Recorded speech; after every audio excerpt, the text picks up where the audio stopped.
Assalamualaikum, Madam. MPU 22012 Internship. Saya Muhammad Afiq Muhammad Razali dan bersama tiga rakan yang lain, Muhammad Akin Najmi, Muhammad Zakwan dan Muhammad Amirul daripada kelas DKM 3C. Tokoh yang kumpulan saya pilih ialah pengasas Air Asia. Biodata beliau, nama Anthony Francis Fernandez PSM, umur beliau 57 tahun, tempat lahir di Kuala Lumpur, tarikh lahir 30 April 1964. Pendidikan di Epsom College and Alice Smith and London School of Economy. Jawatan beliau sebagai Ketua Pegawai Eksekutif Kumpulan Pengarah Asia Berhad dan pengasas Tun Group Sdn Berhad. Dan seterusnya rakan saya Muhammad Zakwan. Okay. Permulaan Empire Air Asia. Selepas usia beliau berumur 40 tahun, beliau meletakkan jawatan bagi mengejar cita-citanya yang diimpikan sejak berumur 6 tahun untuk menubuhkan industri penerbangan. Jadi setelah lama berkelana di United Kingdom, Tony akhirnya pulang ke Malaysia dengan hasrat untuk menubuhkan syarikat penerbangan tambang murah. Jadi beliau menceritakan idea tersebut kepada teman rapatnya iaitu Datuk Kamarudin Maranum yang merupakan bekas kaki tangan sebuah bank pelaburan dan kini beliau merupakan pengarah eksekutif Air Asia. Mereka berdua kemudiannya menjemput sahabat karib mereka daripada industri muzik iaitu Aziz Bakar untuk bersama mereka. Jadi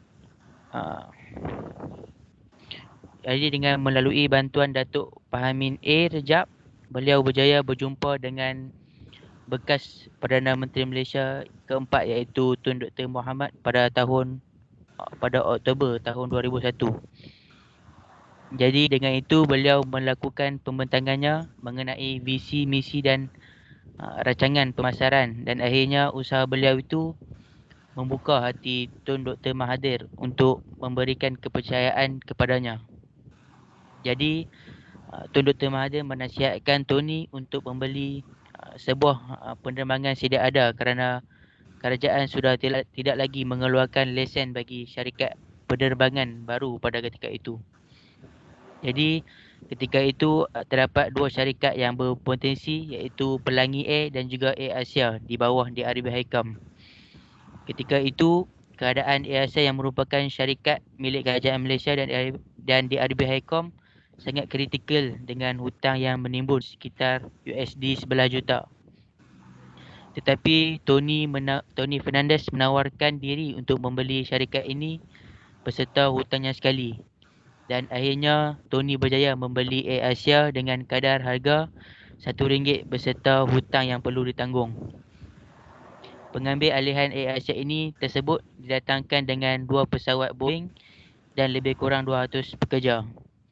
Jadi semasa pemerintahan beliau terpaksa bergolak gadai untuk membeli pesawat bagi menjalankan operasi syarikat. Dan keadaan pada waktu itu juga semakin parah memandangkan kejadian 11 September 2001 yang membuatkan orang ramai takut untuk menggunakan kapal terbang sebagai pengangkutan. Tetapi dengan kebijaksanaan beliau, Tony berjaya melunaskan hutang dan mengekalkan Air Asia hingga ke hari ini. Dan Air Asia ketika ini memiliki 260 pesawat. Itu saja.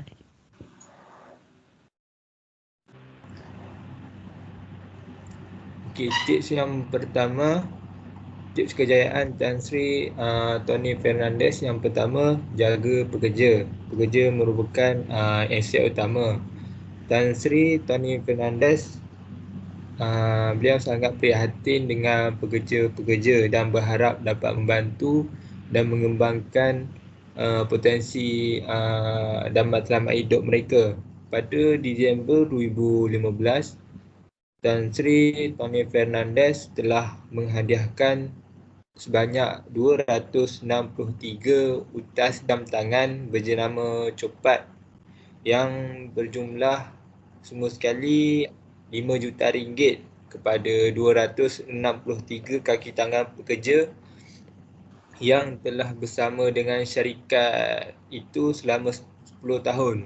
Copat merupakan jenama jam yang mewah dari negara Swiss yang sudah pun berusia 153 tahun. Seterusnya, tips kejayaan Tan Sri Tony Fernandes ialah data adalah raja.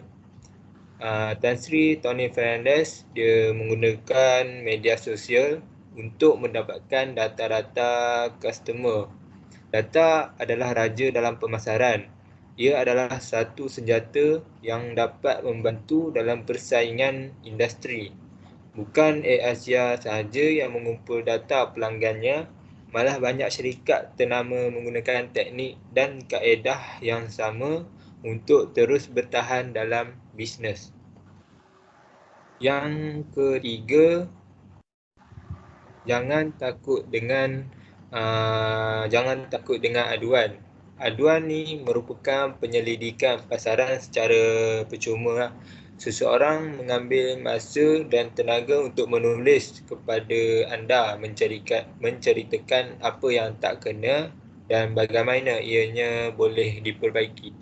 Ini merupakan perkara yang dilakukan kebanyakan syarikat dengan membayar perunding untuk memberitahu hal yang sama. Jadi, apa yang AirAsia ni lakukan ialah AirAsia melayan setiap email dengan penuh penghargaan. Dan Sri Tony Fernandes dia gunakan aduan ini untuk bertingkatkan lagi mutu AirAsia. Yang terakhir, tips kejayaan Tony Fernandes ialah jadilah seorang yang dermawan. Tan Sri Tony Fernandes boleh dikatakan sebagai tokoh dermawan yang murah hati. Beliau bukan sahaja murah hati dengan para pekerjanya, malah beliau sangat prihatin dengan keadaan dunia luar. Contohnya, beliau telah mengulurkan bantuan kepada mangsa-mangsa taupan Yolanda di Filipina. Selain itu, Yayasan AirAsia juga memberi sokongan kepada Rags to Riches, perusahaan sosial yang diketuai oleh Riz Fernandez Ruiz dari Filipina. Rags to Riches adalah sebuah NGO yang bantu pekerja-pekerja rakyat Filipina yang kurang bernasib baik.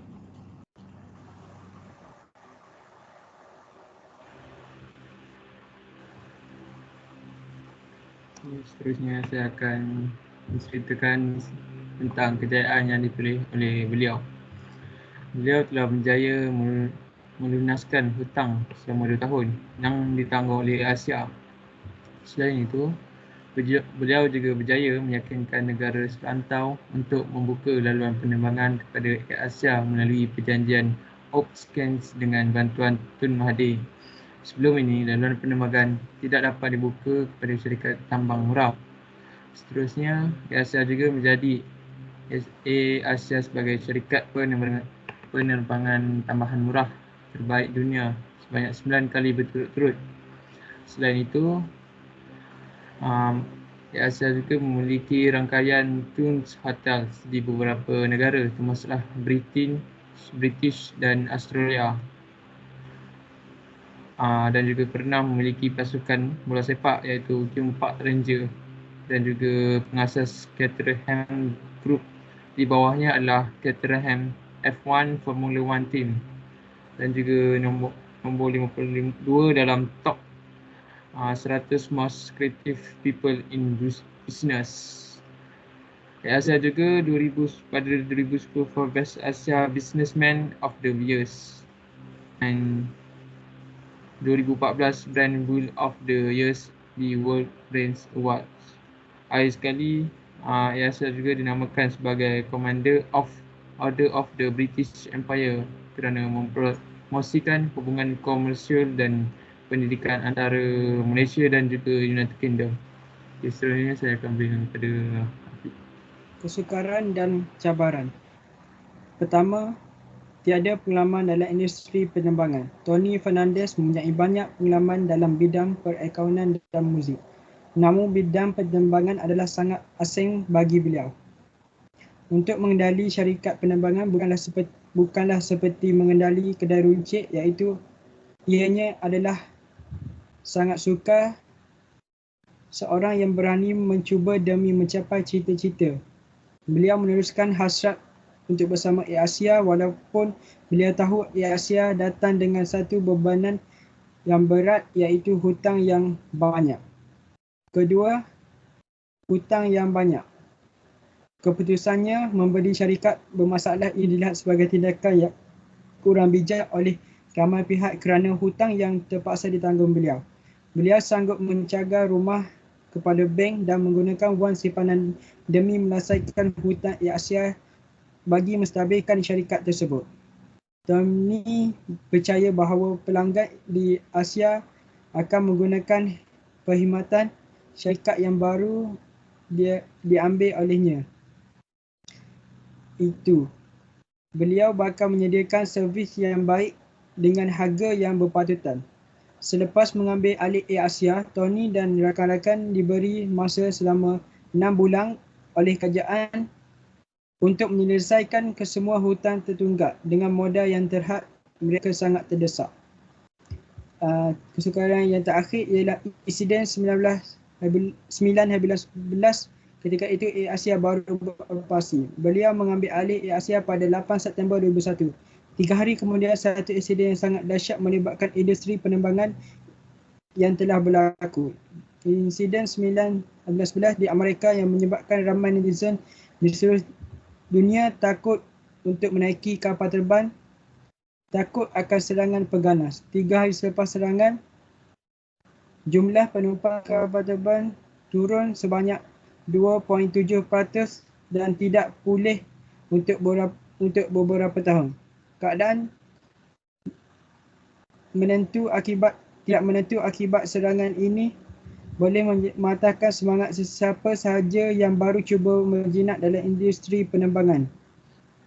Namun, Tony bukan seorang yang mudah patah semangat, malah beliau seorang yang sangat berani dalam mengambil risiko membeli Air Asia yang bermasalah. Tidak ramai pihak yang daripada industri penerbangan dapat melihat apa yang sudah beliau lihat. Walaupun mempunyai keberanian seperti beliau untuk